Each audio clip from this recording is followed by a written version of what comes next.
এখন আমি তোমাদের সামনে যেই কোশ্চেনটা পড়াবো, আমাদের ট্যাক্স ম্যানেজমেন্টের থিওরিটিক্যাল ক্লাসগুলো চলছিল। তো আজকে যেটা পড়াবো, আগের দিন তো মানে আগের ক্লাসে তো আমাদের ট্যাক্স ম্যানেজমেন্টের ফার্স্ট চ্যাপ্টারের থিওরিটা হয়ে গেছিল। এবার সেকেন্ড চ্যাপ্টারের থিওরিটা স্টার্ট করেছি। তো সেকেন্ড চ্যাপ্টারের থিওরিতে 4টে কোশ্চেন করতে হয়, এর মধ্যেই পরীক্ষায় কোশ্চেন একটা চলে আসবে। কোশ্চেনগুলো কি কি? একটা হচ্ছে তোমার সেলফ অ্যাসেসমেন্ট, একটা বেস জাজমেন্ট অ্যাসেসমেন্ট, একটা সামারি অ্যাসেসমেন্ট আর একটা স্কুটিনি অ্যাসেসমেন্ট। এই 4টের মধ্যে পরীক্ষায় আসবেই। এই 4টের মধ্যেই আসবে, 4টে পড়ে গেলেই হবে। তো এখন যেটা পড়াচ্ছি আমরা, দেখো সেকশনটা তোমার সামনে লেখা আছে। কি লেখা আছে? Section 143 subsection 1। কি বললাম? Section 143 subsection 1। এটাকে কি বলে? এটাকে বলে প্রসেসিং অফ রিটার্ন, বা কেউ এটাকে ইন্টিমেশন বলে থাকে। ঠিক আছে? বোঝা গেল? কিন্তু এরই আরেকটা নাম সামারি অ্যাসেসমেন্ট। ঠিক আছে? এটারই আরেকটা নাম সামারি অ্যাসেসমেন্ট।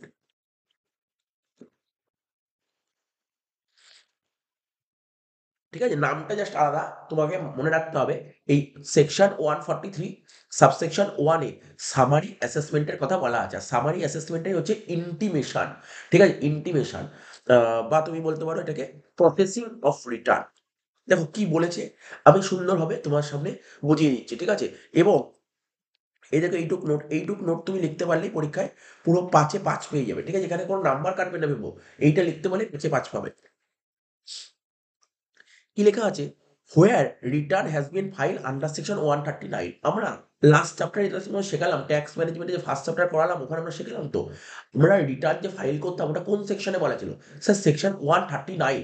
সেকশন 139 সাবসেকশন 1 আমরা কি পড়েছিলাম? Section 139 subsection 1। ঠিক আছে? তারপর 139 সাবসেকশন 3, 4, 5, ঠিক আছে, এবং 9 পড়েছিলাম তো। তো বলেছে কি, where return has been file under section 139।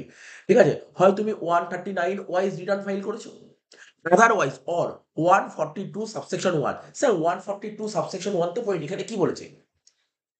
দেখো আমি তোমাকে বলছি 142 সাবসেকশন 1 এ কি বলা হয়েছে? Giving notice to the SSC.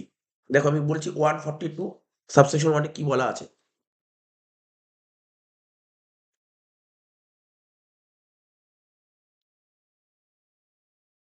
লিখে দিচ্ছি তাহলে বুঝতে সুবিধা হবে। 142 সাবসেকশন 1 এ কি বলা আছে? Giving notice to the SSC. কি লিখলাম? এসএসসি কে নোটিস দেবে, এসএসসি কে নোটিস দেবে টু সাবমিট রিটার্ন, রিটার্নটা সাবমিট করার জন্য। To submit return. ঠিক আছে? এটাই বলা হয়েছে 143 সাবসেকশন 1 এ বলা আছে। ঠিক আছে? এবার তোমাকে এই 142 সাবসেকশন 1 এ নোটিস দেবে না যদি তুমি রিটার্নটা টাইম মতন আ ফাইল করে দাও। ঠিক আছে? তুমি রিটার্নটা টাইমলি ফাইল করে দাও, তাহলে তোমাকে কিন্তু এই নোটিসটা দেবে না। তাহলে এখানে কি বলতে চাইছে? হোয়ার রিটার্ন হ্যাজ বিন ফাইল, হয় তুমি 139 ওয়াইজ রিটার্ন ফাইল করেছো, আদারওয়াইজ 142 1 তুমি রিটার্ন ফাইল করোনি, তাই তোমাকে নোটিস এসছে, নোটিস দেখে তারপর তুমি নোটিস আসার পর তুমি রিটার্নটা ফাইল করেছো। এই তো বলেছে where the return has been file under section 139 wise file করেছো, অথবা 142 1 ওয়াইজ ফাইল করেছো। যে নোটিস এসছে নোটিস ওয়াইজ ফাইল করেছো। এইবার আমরা এই নোটিশটা ফাইল করি। ঠিক আছে? নোটিশটা যে ফাইল করি সেটা আমরা তো জমা করি। জমা করলে কোথায় চলে যায়? সিপিসির কাছে চলে যায়। সিপিসি বলেছে the same shall be processed by the CPC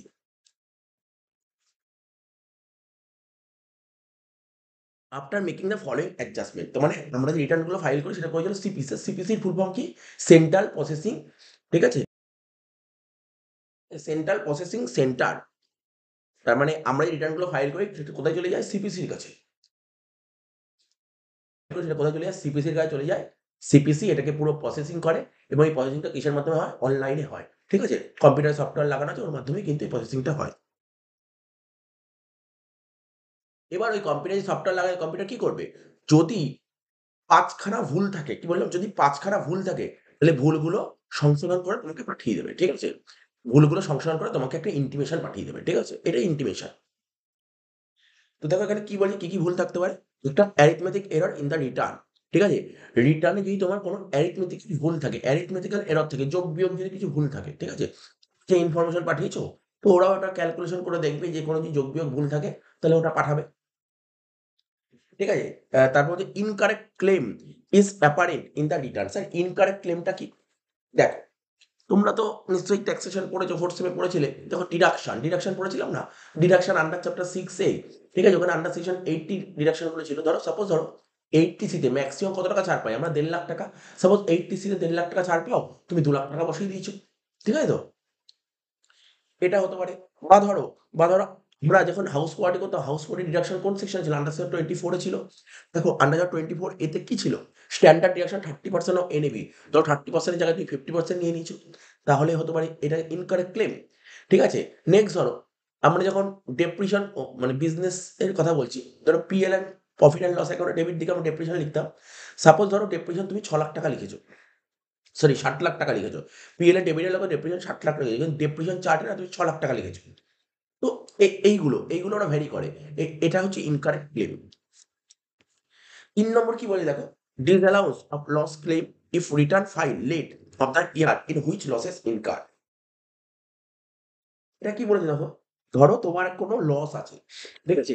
যেই ইয়ারে লস হয়েছে ওই ইয়ারে রিটার্নটা তুমি টাইম মতন ফাইল করোনি, ঠিক আছে? তাহলে ওই লসকে তুমি ক্যারি ফরওয়ার্ড করতে পারবে না। সত্ত্বেও তুমি জোর জবরদস্তি ক্যারি ফরওয়ার্ড করে দিয়েছো, ঠিক আছে তো? এবং ওই ইয়ারে, ঠিক আছে, ওই ইয়ারে তুমি নিয়ে নিয়েছো, তাহলে এটাকে কি করবে? সিপিসি বা ওই ডিপার্টমেন্ট কম্পিউটার সফটওয়্যার এটাকে হাটিয়ে দেবে। আরো একবার বলে দিচ্ছি, বুঝে নাও ব্যাপারটা। ওরা বলছে যে disallowance loss claim return file late the year in which loss incur. যেটা আমি বলতে চাইছি, ধরো তোমার পার্টিকুলার কোনো এক বছর লস হয়েছে, এবং যেই বছর লস হয়েছে সেই বছর না তুমি টাইম মতো রিটার্ন ফাইল করো, ঠিক আছে? এবার তাহলে ওই লসকে তুমি ক্যারি ফরওয়ার্ড করতে পারবে না, কিন্তু জোর জবরদস্তি তুমি পরের বছর ওটা, আগের বছর লস হয়েছিল, আগের বছর টাইম মতো রিটার্ন ফাইল করোনি, কিন্তু এবছর তোমার যে বিজনেস হয়েছে কিন্তু আগের বছর লস ছিল, ওইটাকে তুমি সেট আপ বা অ্যাডজাস্ট করার চেষ্টা করছো। এটা অ্যাডজাস্ট করতে দেবে না, কেন?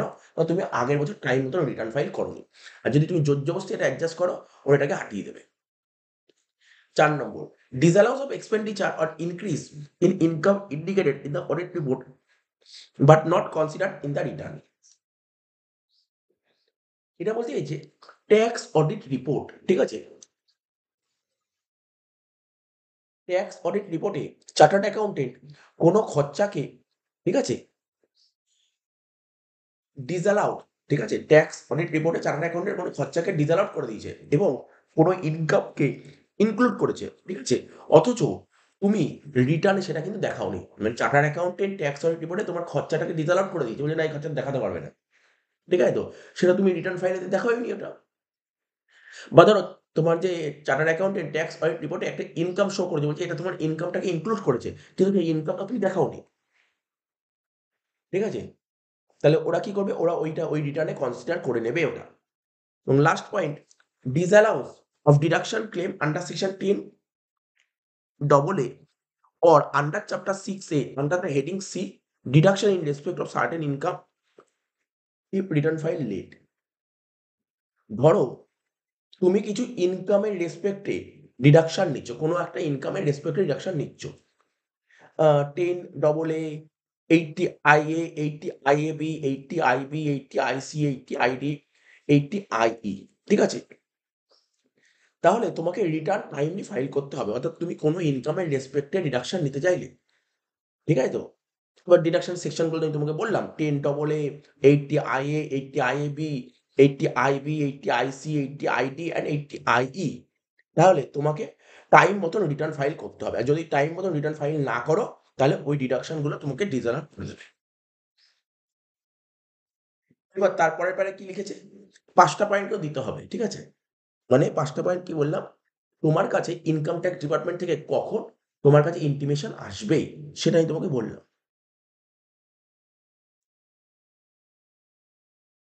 এবার বলছে before making any such adjustment and intimation has to be given to SSC recurring him to respond two such adjustment.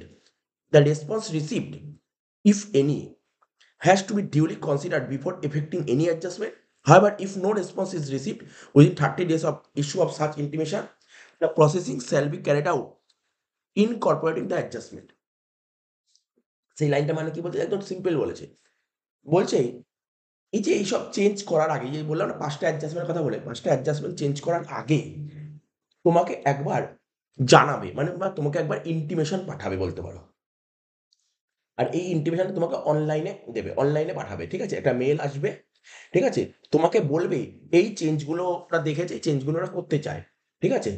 এবং তোমাকে এর জন্য টাইম দেবে 30 দিন। এই যে ইন্টিমেশন দেবে না, ইন্টিমেশনের পর 30 দিনের মধ্যে তুমি কি করতে চাইছো, ঠিক আছে? এটা ওরা জানতে চায়। অর্থাৎ ইনকাম ট্যাক্স ডিপার্টমেন্ট। তো তোমাকে টাইম দেবে কত? 30 দিন। এই 30 দিনের মধ্যে তোমাকে রেসপন্স করতে হবে। ঠিক আছে? রেসপন্সটা কি করবে? তুমি এটাকে এগ্রি করছো বা ডিসএগ্রি করছো। ঠিক আছে? হয় অ্যাকসেপ্ট করবে অথবা রিজেক্ট করবে। তুমি রেসপন্স করলে তোমার রেসপন্সকে কনসিডার করবে, আর রেসপন্স না করলেও কিছু করবে না। এমন কিছু কোনো কড়া অ্যাকশন নেবে না, কিছু করবে না। ওরা ফাইনাল ইন্টিমেশন পাঠিয়ে তোমাকে ফাইনাল ইন্টিমেশন বানিয়ে তোমাকে পাঠিয়ে দেবে। আর ফাইনাল ইন্টিমেশনে কোনো ডিমান্ড আসলে সেটাও বলে দেবে। কোনো রিফান্ড আসলে, ঠিক আছে? সেটাও বলবে। তো এখানে এটাই বলতে চেয়েছে, বলছে before making any such adjustment, ওরা কোনো অ্যাডজাস্টমেন্ট করার আগে, ৫ টা অ্যাডজাস্টমেন্টের কথা বললাম। এই ৫ টা অ্যাডজাস্টমেন্ট করার আগে তোমাকে মানে এসএসসি কে একটা ইন্টিমেশন পাঠাবে। বলছে an intimation has to be given to SSC. ঠিক আছে? তার মানে এই অ্যাডজাস্টমেন্ট গুলো করার আগে এসএসসি কে একটা ইন্টিমেশন পাঠাবে। Requiring him to respond to sir, এই অ্যাডজাস্টমেন্ট সম্পর্কে তোমার রেসপন্সটা জানতে চাইছে। The response received if any, যদি কোনো এসএসসির কাছে কোনো রেসপন্স আসে, has to be duly considered before effecting any adjustment. ঠিক আছে তো? আর যদি রেসপন্স আসে তো ঠিক আছে, ওরা ওটাকে করবে। ঠিক আছে? রেসপন্স হলে ওটাকে কনসিডার করবে। আর যদি রেসপন্স না আসে, however if no response is received within 30 days of issue of such intimation কোনো রেসপন্স না আসে, তাহলে processing shall be carried out incorporating the adjustment, ওরা ওই অ্যাডজাস্টমেন্টটাকেই ধরে নেবে। তারপর বলেছে after processing intimation shall be send, processing হওয়ার পরেও তোমাকে ইন্টিমেশন একটা পাঠাবে। সেটা রিফান্ড হোক, ডিমান্ড হোক বা অ্যাডজাস্টমেন্ট ইন লস। ঠিক আছে? সেটা রিফান্ডেরও তোমার পাঠাতে পারে।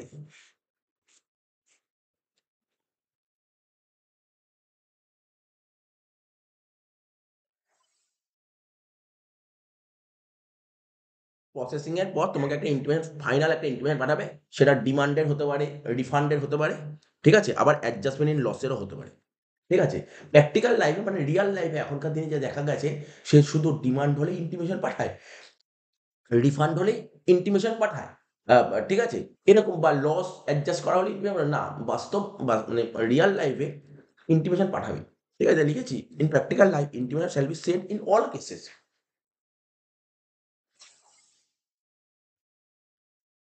লাস্ট পয়েন্ট কি বলছে? Intimation shall be issue within 9 month from the end of financial year in which return was file. ঠিক আছে? তো দেখো এই লাইনটার মানে কি বলতে চেয়েছে? আমাদের প্রিভিয়াস ইয়ার ধরো 23-24, রিটার্ন ফাইল করেছি কবে? 31/7/24। এই যে আমাদের যে ফিনান্সিয়াল ইয়ার থেকে এই যে ইয়ারটা আছে না, এই ইয়ার থেকে 9 মাস মানে কত? 31/12/24। ঠিক আছে? 31/12/24 এটা হচ্ছে লাস্ট ডেট। এরপরে ইন্টিমেশন আর তুমি পাবে না। কিন্তু এটা তো জাস্ট ল এর ভাষা বললাম। কিন্তু প্র্যাকটিক্যাল লাইফে কিন্তু এরপরেও তুমি ইন্টিমেশন পেতেই পারো। ঠিক আছে তো? মানে টাইম লিমিট বলছে 31/12/24, কিন্তু এরপরেও তুমি ইন্টিমেশন পেতে পারো। তাহলে মোটামুটি বুঝতে পারলে? ঠিক আছে? তাই বুঝিয়ে দিলাম ব্যাপারটা। তাহলে কি লিখতে হবে, কোনটুকু লিখতে হবে তোমাকে বুঝিয়ে দিলাম, কিন্তু হ্যাঁ, এইটুকু লিখলেই এনাফ ইজ এনাফ। এবার ওই আরেকটা নোটও আছে, ২ টো নোটই তৈরি করেছি। যেটা ভালো লাগবে। বাট আমি নিচের নোটটাকেই মানে যেটা এতক্ষণ পড়ালাম ওটাকেই সাজেস্ট করব। এই নোটটা কি বলেছে? এই নোটে কি বলা আছে? কি লেখা আছে? সামারি অ্যাসেসমেন্ট জিনিসটা কি? This is a preliminary assessment. তাহলে সামারি অ্যাসেসমেন্ট কিছুই না। সামারি অ্যাসেসমেন্ট হচ্ছে এক ধরনের প্রিলিমিনারি অ্যাসেসমেন্ট। ঠিক আছে তো? বলি বা ঠিক আছে? প্রভিশনাল অ্যাসেসমেন্ট মানে মনে রাখবে, সামারি অ্যাসেসমেন্ট কি? এক ধরনের প্রিলিমিনারি অ্যাসেসমেন্ট মানে প্রাথমিক এক ধরনের অ্যাসেসমেন্ট করবে। That is refer to a summary assessment without calling the SSC. তার মানে সামারি অ্যাসেসমেন্ট হচ্ছে এক ধরনের অ্যাসেসমেন্ট যেখানে এসএসসি কে ফিজিক্যালি ওখানে ডাকবে না। ফিজিক্যালি ডাকবে না। ঠিক আছে? জাস্ট এটা প্রিলিমিনারি অ্যাসেসমেন্ট করবে। এই কোনো ঝামেলা নেই যে তোমাকে ডকুমেন্ট নিয়ে আসতে হবে, প্রিভিয়াস ইয়ারের অ্যাকাউন্টস এর রেকর্ডস, এগুলো কিচ্ছু জানতে চাইবে না। ঠিক আছে? In such an assessment neither the SSC is called by the department, বলছে এসএসসি কে ডিপার্টমেন্ট কেউ ডাকবেই না। ঠিক আছে? Not is he required to produce his books of account or other documents? তাকে যেমন ফিজিক্যালি যেমন অফিস ইনকাম ট্যাক্স ডিপার্টমেন্টে রাখবে না, তেমনি ওর যে ডকুমেন্ট, ঠিক আছে, অ্যাকাউন্টস বুক, এইগুলো কেউ চাইবে না। In this type of assessment, the information submitted by the assessee in his return of income, অর্থাৎ এই অ্যাসেসমেন্টে অ্যাসেসি রিটার্ন ফাইল করার সময় যে সমস্ত ডেটা ইনপুট করেছিল, ঠিক আছে, যে সমস্ত ইনফরমেশন বা ডেটা সাবমিট করেছিল, সেটাকে ক্রস চেক করবে। কে ক্রস চেক করবে? Income tax department cross check করবে against the information that income tax department has access to. Income tax ডিপার্টমেন্টের কাছে কম্পিউটার, ওই সিপিসি বলে আমরা কম্পিউটার একটা সফটওয়্যার আছে, ওখানে তো তোমার অনেক কিছু ডেটা আছে, তার সঙ্গে ও ক্রস চেক করে দেখবে, ঠিক আছে, ক্রস চেক করে দেবে। এই করে in the process the reasonableness and correctness of the return, ঠিক আছে, reasonableness and correctness of the return are verified by the department reasonableness আর কারেক্টনেসটা ভেরিফাই করে। The return gets process online, রিটার্নটা, এই রিটার্নের যে প্রসেসিংটা হয় পুরোপুরি অনলাইন হয়। সামারি অ্যাসেসমেন্ট এক ধরনের প্রসেসিং অফ রিটার্ন বলা হয় এটা। And adjustment for arithmetical error, যদি যোগ বিয়োগ কোনো ভুল থাকে, ইনকারেক্ট ক্লেম যেটা আমি বললাম, বোঝালাম তোমাকে, ডিসঅ্যালাউন্স আর অটোমেটিক্যালি ডান, ঠিক আছে। আর প্রসিডিওর কি? Total income or loss is computed after making following adjustment. যেইগুলো তোমাকে বললাম 5টা পয়েন্ট, এইগুলো জাস্ট একবার রিডিট করে দিচ্ছি। Any arithmetical error in the return, incorrect claim, excess claim of expenses or deduction. Assessee will be informed regarding this adjustment in written through electronic. তো রিটেনও পাঠাতে পারে, বেসিক্যালি এখনকার দিন ইলেকট্রনিকই হয়েছে, ইলেকট্রনিকই হয়, অনলাইনে পাঠায়। আর through electronic mode will be given opportunity to raise objection, মানে তোমাকে একটা তোমার ইন্টিমেশন পাঠাবে, 30 দিনের মধ্যে তোমাকে জবাব দিতে হবে। যদি কোনো তোমাকে অপরচুনিটি, সুযোগ দেবে যে তোমার কিছু এখানে কোনো অবজেকশন থাকলে তুমি বলতে পারো। If income tax department does not get any response from SSC within 30 days, the above adjustment will be done by income tax department and adjusted total income will be calculated. যদি 30 দিনের মধ্যে তোমার কাছে কোনো রেসপন্স না আসে, তাহলে এটাকে ওরা অ্যাডজাস্টেড টোটাল ইনকাম বলে ধরে নেবে এবং এটাকে ক্যালকুলেট করবে। দ্য ট্যাক্স অ্যান্ড ইন্টারেস্ট, এটাকে ইন্টারেস্টের ব্র্যাকেটে ইফ এনি লিখেছি। দেখো ইন্টারেস্ট কখন লাগে? যে রিটার্ন দেরি করে ফাইল করলে, ঠিক আছে, এরকম কেস থাকে। The tax and interest bracket if any are calculate on the base of adjusted income. কোন, কার উপর বেস করে ট্যাক্সটা ক্যালকুলেট হবে? অ্যাডজাস্টেড ইনকামের উপর। মানে intimation to taxpayer specifying the amount to the payable by or amount refund due to taxpayer. তো তুমি তো ট্যাক্স পেয়ার, আমার কাছে একটা ইন্টিমেশন আসবে যদি কোনো ডিমান্ড থাকে বা যদি কোনো রিফান্ড থাকে, ঠিক আছে। এবার যদি রিফান্ড হয় তাহলে তোমাকে রিফান্ড করে দেবে, আর যদি তোমার কি ডিমান্ড থাকে তাহলে তোমাকে ট্যাক্সটা পে করতে হবে। এই হচ্ছে তোমার সামারি অ্যাসেসমেন্ট। তোকে দুটোই বলে দিলাম, বাট বারবার বলছি নিচের নোটটা আমার কাছে বেস্ট লেগেছে, নিচের নোটটা লিখবে। তো ঠিক আছে, এটা বুঝিয়ে দিলাম। নেক্সট ক্লাসে আমরা এরকমই অন্য একটা অ্যাসেসমেন্ট নিয়ে আলোচনা করব।